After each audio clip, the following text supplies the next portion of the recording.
My wife is 2'11". So what? Let's check it out. She fell in love with Brian.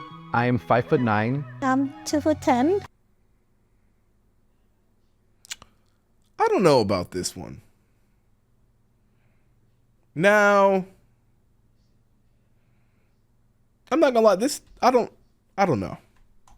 3 feet of difference between us. People used to tell me that I shouldn't date an average sized person. The couple's journey to happiness has not been an easy one, and they often face judgment due to Yesi's height. Someone would walk up to Yesi, suddenly just pat her on the head. His mom was a bit hesitant. She said to Brian, "Are you sure you want to be with someone that you're going to wipe the butt for the rest of your life?" I just let it think about what he was getting himself into it. We didn't speak for about 6 months. So Mom, I wanted to know why you didn't approve of us. I'm Jessie. And I'm Brian, and we're in a height difference relationship with 3 foot of difference. People used to always tell me, "Oh, you should only date a little person." In fact, I think at one point even my mom thought that she would rather have me date a little person because she thought an average sized person will treat me badly. And in fact, I never in my 34 years of life dated a little person. We met online and we started talking a little bit. Know I thought she was about very pretty this when I one. first saw her photo. I knew she was a Very little person wholesome, because but- it was a full body photo. After talking for a little while, we decided to meet up for dinner one night. We got along really well. He just made me feel comfortable. I mean, I just knew that I could be myself 100%. We moved in a year after, so 5 years ago we moved in together. And then in 2021, we actually got married at the Bahamas. So that strophic dysplasia is a very rare type of dwarfism. Only 1 in 1 million people can get it.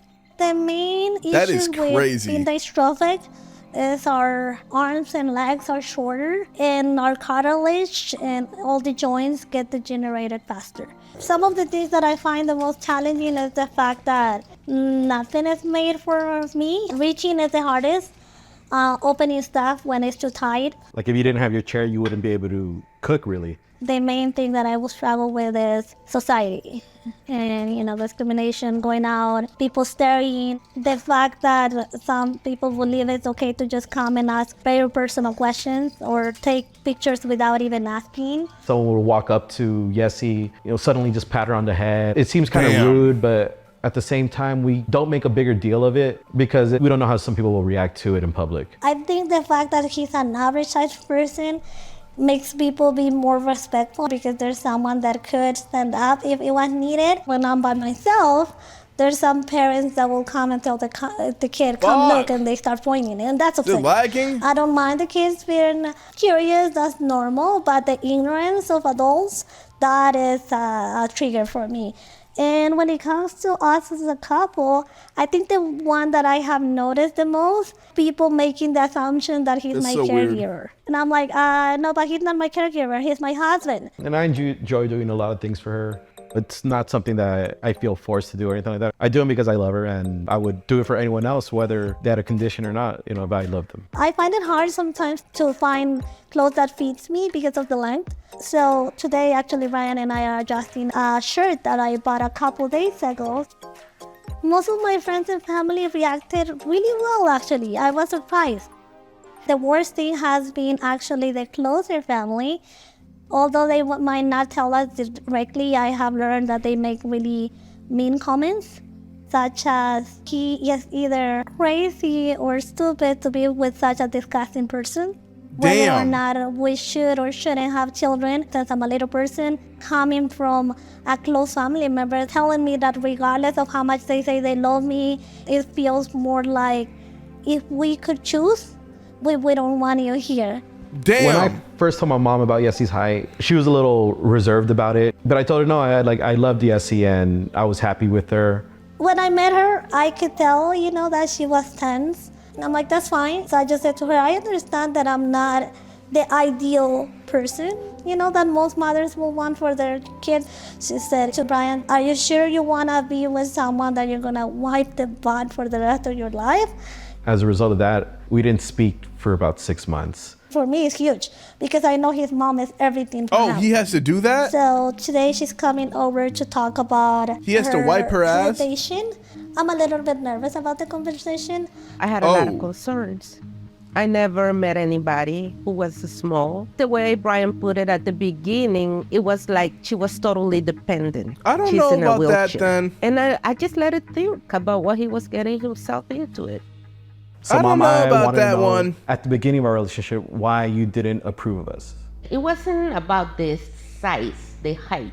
It was more to do with the fact that you told me she's on a wheelchair. I work in the medical field.